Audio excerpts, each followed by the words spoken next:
Hi, ma'am. Ano po yung pakiramdam na ikakasal ka ngayon? Masaya po. Tapos si Yorme pa pagkakasal sa'yo. Opo. Ayan. Thank you. Ayan. Lang, Nay. Ano yun, Nay? First time ko makikita si Yorme. Naku, Ay, hindi pala yung parada pala nung nag-president siya. Nga pala. Pogi yun, Nay. Naku, pinanonood ko pa yun sa kay Kuya Herman. Ayun. Si Nanay first time lang makita. Ay, pangalawa na pala. Pangalawa na. Nung presidential ni Yorme. Ayan. At ikakasal yung anak po. Anak. Ninang. Ninang. Ayan, Ninang. O, di ba? Dahil sa pag nininang, magiging siya, may kita niya si Yorme ulit. Ayan, mga kababayan, nandito po tayo sa may Pedro Hill Residence. Ayan, ang ganda niya sa taas. Dito po ikakasal yung mga yung kasalang bayan. Ang ganda!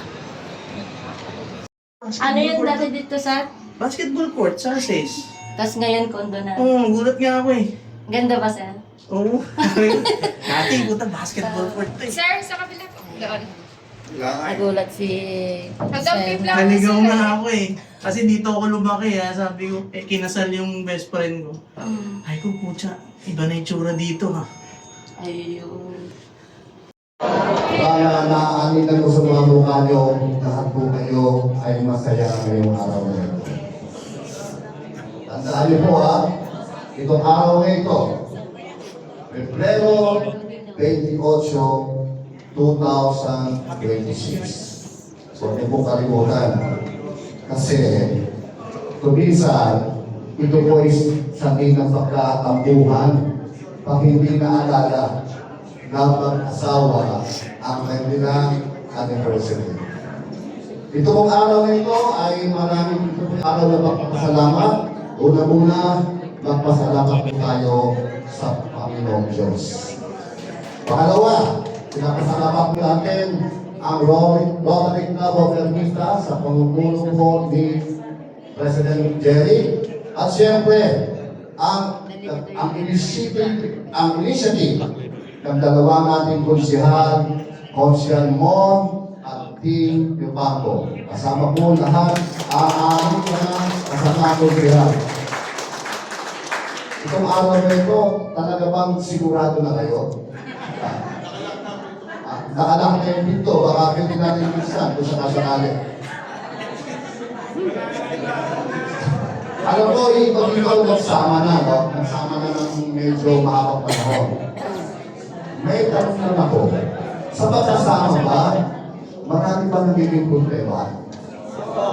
Marami, no? Totoo lang, ang mag-iisang dibdib, puno po ng problema yan, mahirap po yan. Lalo-lalo na, nagsisimula pa lang kayo, isang linggo pa lang, isang buwan, taon, meron po dyan tinatawag na period of adjustment. Kailangan po mag-adjust ang isa't isa. Dahil dati, binatag-dalaga kayo, iba yung dating ginagawa yung gawa.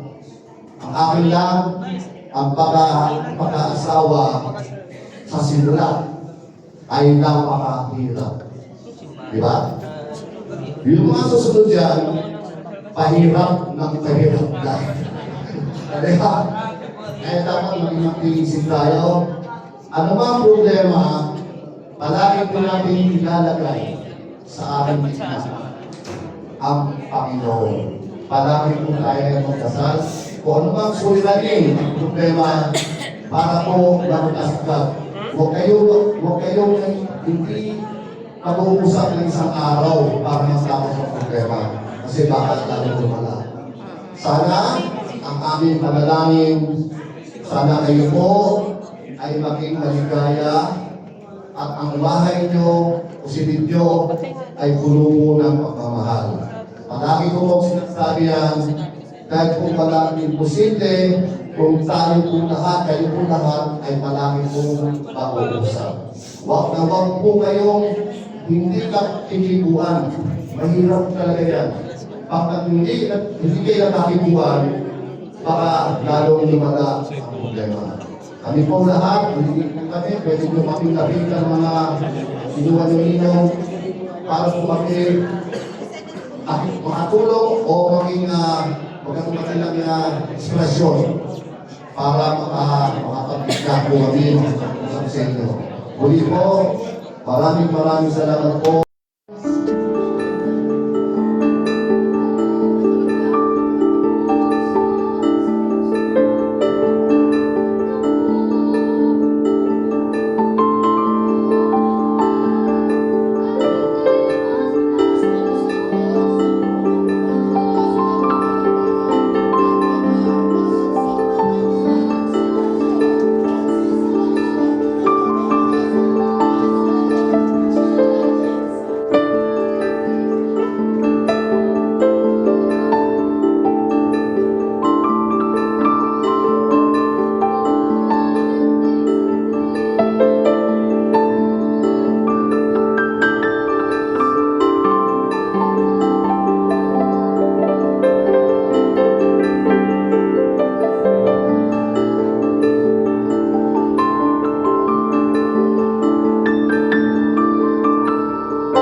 Vice Mayor Chief Atienza.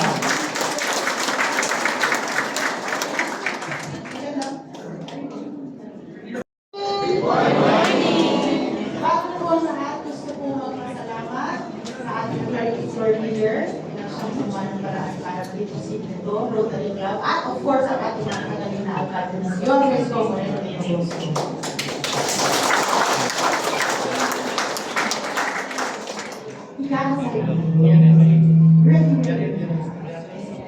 Ang masasabi ko lang, mahalin niyo ang isa't isa. Sama niyo ang Panginoon sa inyong dahil hindi madali magkaroon ng asawa. Pero, pag mas mahal niyo ang Panginoon kesa sa inyong asawa, kahit pa paano, magiging mas madali ang lahat.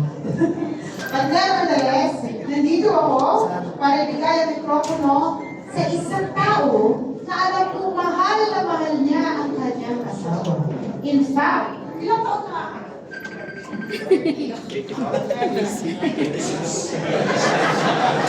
Asawa, ayan, sabi lang tayo na 26 years na siyang in love sa kanyang asawa na si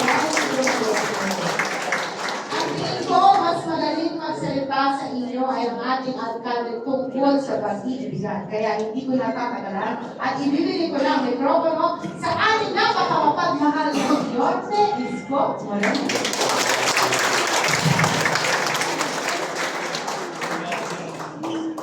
Morning. Sigurado po kayo. Huwag na lang. Mukhang marami sa inyo dito, matagal na nagsama. But I'm happy and honored to solidarize this. Sino ang first time dito sa Beverly Residence? Alamig, ano? Pagkinig mo, katulad yun. Sawa. Well, of course, iba sa inyo may anak na. Yung iba naman sa inyo nagbabalak pa. Yung iba naman atrasado na. Delayed. But, di ba, isa sa unang pangarap ng mag-asawa ang magkaroon ng sariling masisinuhan. Tama ba? Pero imagine mo na Isang araw, habang buhay ka ng upahan, isang araw, habang buhay ka nakikipisan o nakikitusok ng lupa na may lupa, tapos ito sila may swimming pool pa. Sabihin, kapag ang pamahalaan o gobyerno talagang pinusuan or nag-focus at ipinagmalasakit ang kanyang mamamayan, kapag tulostusin niya na ang pananalapi ng bayan, ay nasa maayos na paraan, may mapupuntahan panghabang buhay na kapakinabangan sa kanyang nasasabi. Today, we are not only witnessing an important day para sa inyong lahat, but also the lives, families, nagbago ang buhay dahil sa NCT Vertical Housing Program.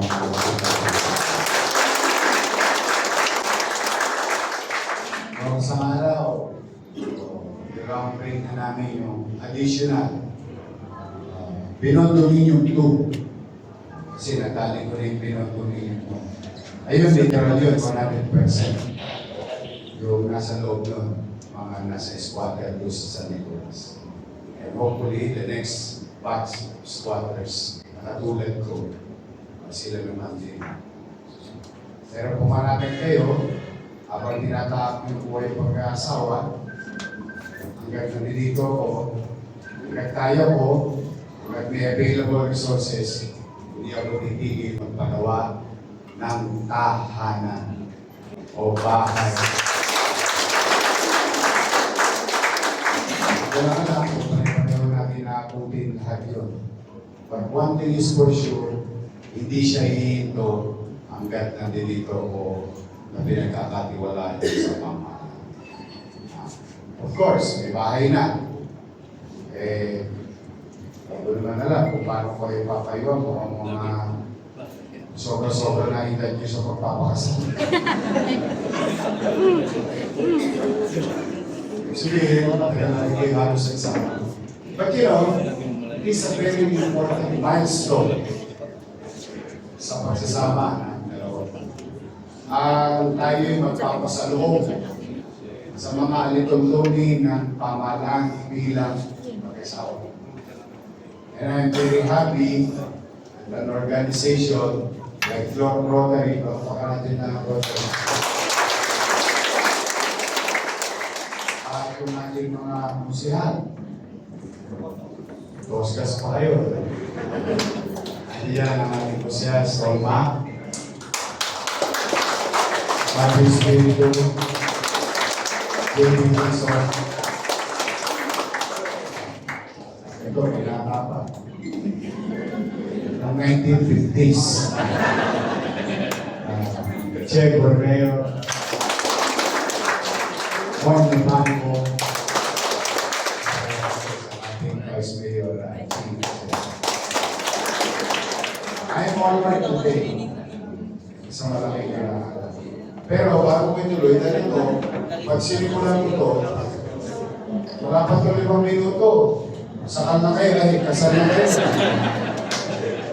Ang habang buhay na ito. But you know, sabi ni Chief Luis kanina, ako daw ay 26 years ng kasal.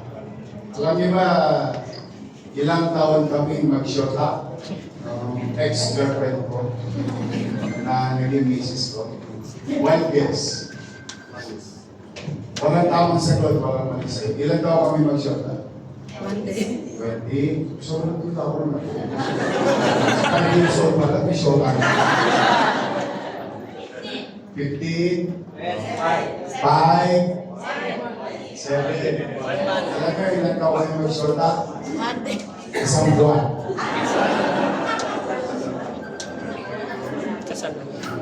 After 1 month, nung sinagot na ako, at saka siya ang pinakamahaba kong niligawan.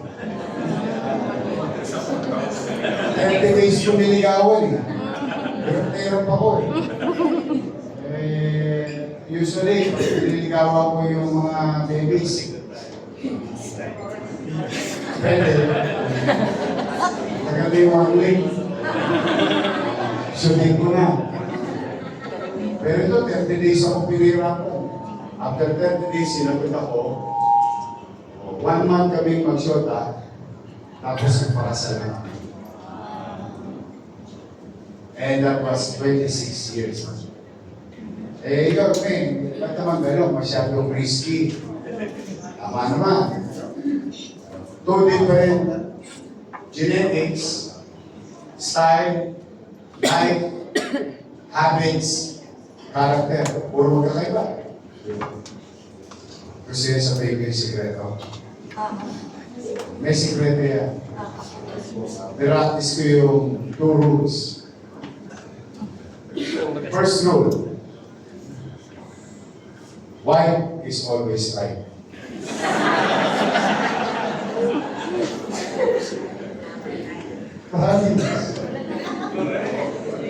Halimbawa naman, siyempre yung babae, hindi naman laging tama. Tama naman, di ba? So white is always right. What is the second rule? The second rule is, if you think your wife is wrong, refer to rule number 1. Happy wife. Natin nyo. Walang away, hindi maiiwala yan di kolor sa puti.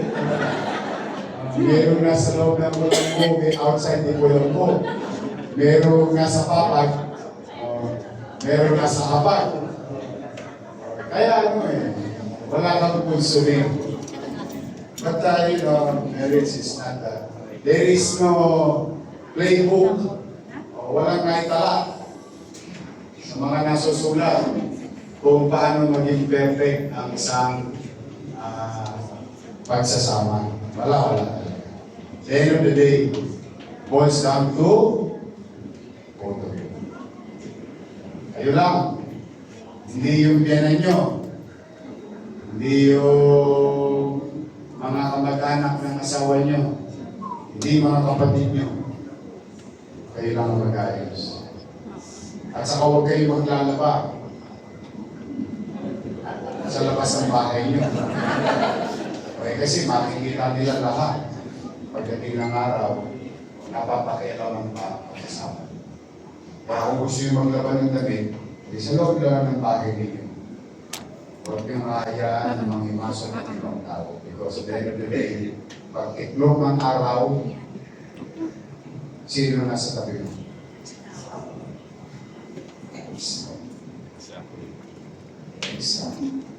Always. Whether you're a man or a woman. At the end of the day, ang katabi mo, asawa mo. Kanin niyo ako ngayon. Ang tawag yun? Hindi ako mapagkakatulog. Tatlong araw na akong binata Ganun pala yun, no? Pagka matanda ka na sa pag-asawa. Hinahanap-hanap mo yung amoy. Amoy melon. Melon amoy. Alam mo yung singahog ng katawan? Kaya balisang-balisa ako sa pag-isip-isip ako. But you know, at least, it may sound funny, but somewhere along the way, there is truth behind it at something like that.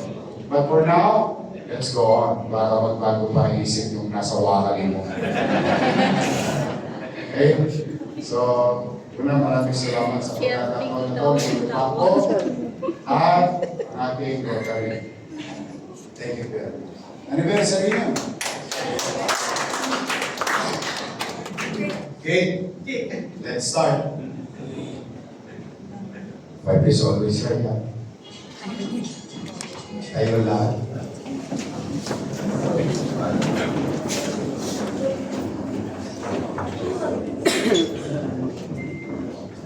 Ngayong araw na ito, ay sasaksiyan natin ang pag-iisang digdig ng mga nagmamahalang nasa ating harapan. At ipanalangin natin na habang tinatahak nila ang buhay mag-asawa, ang pagsasama nila ay lalong magiging matatag at makabuluhan.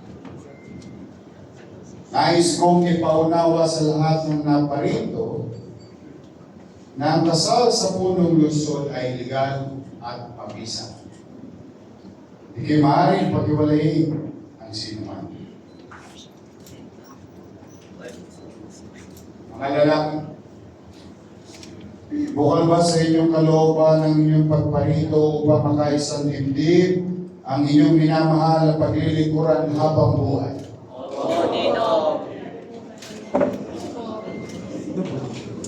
Mga babae, bukal ba sa inyong kalooban ang inyong pagparito upang makaisang dibdib ang inyong minamahal na inyong paglilingkuran habang buhay? Kayo bang lahat ay nagmamahalan?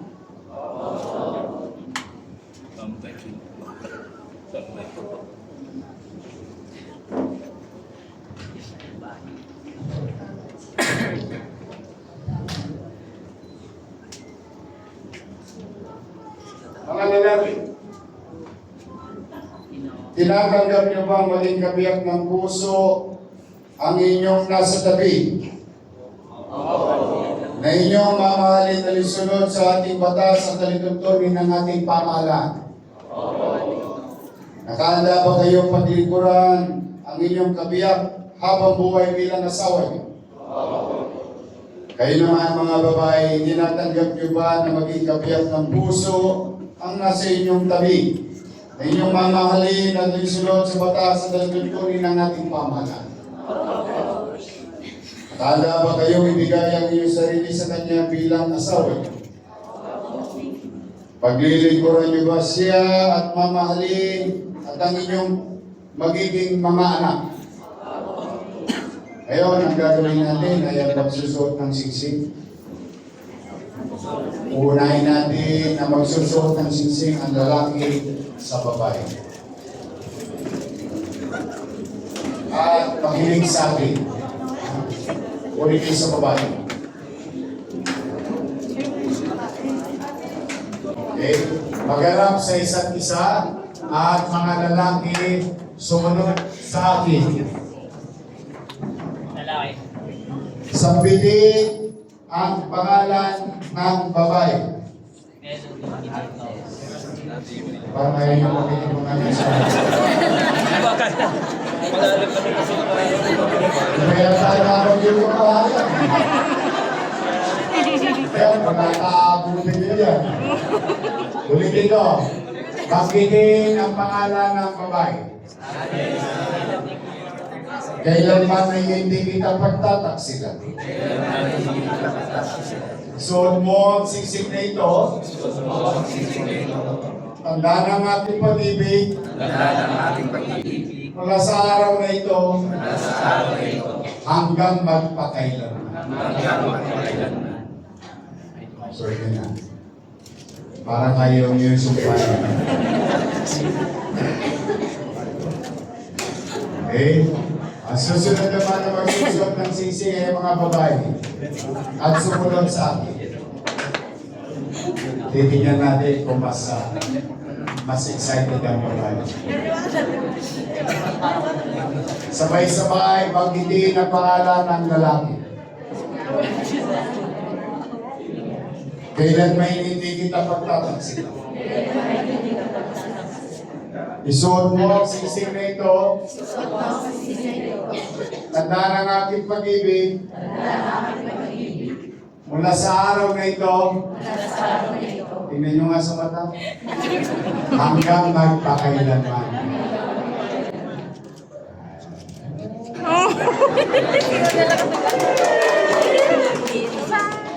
Okay. At tumarad sa akin.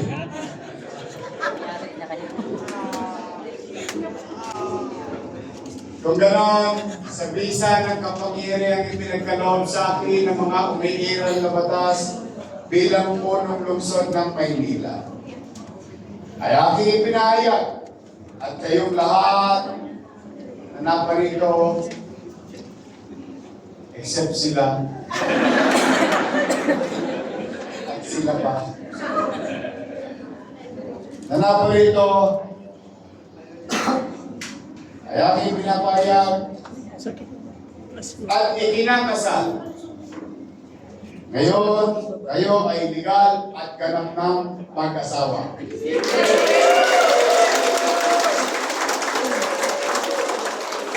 At ganap na ang mga kapot. Kaya mo na. Easy.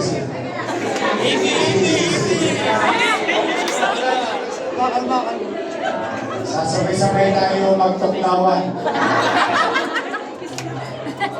1, 2, 3.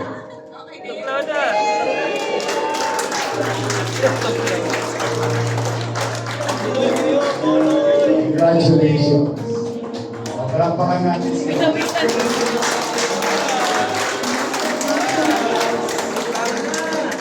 Congratulations.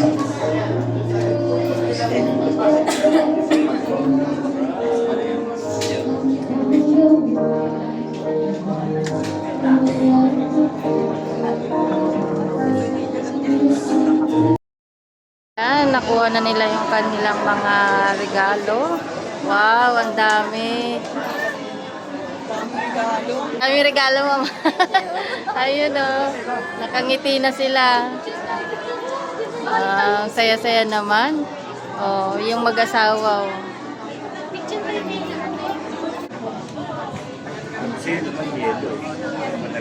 Oh. Wow. Dami.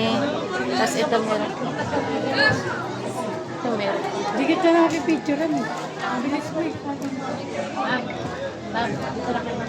Yung cake nila nandun sa loob para hindi matulog. Kasi dito meron.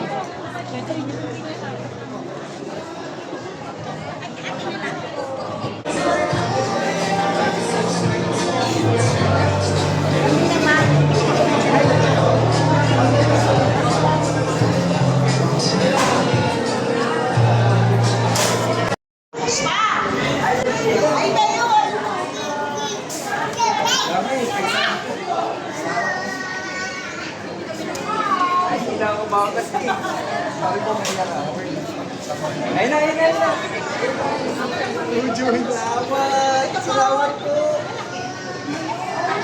Guys. Norme!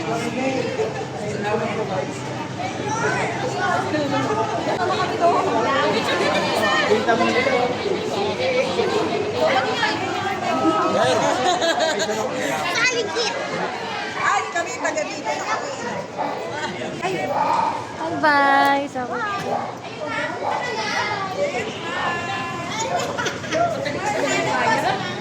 Mayor.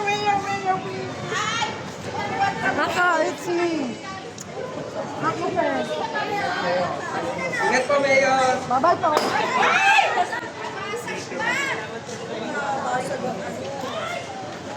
Bakit nyo kami tinawag?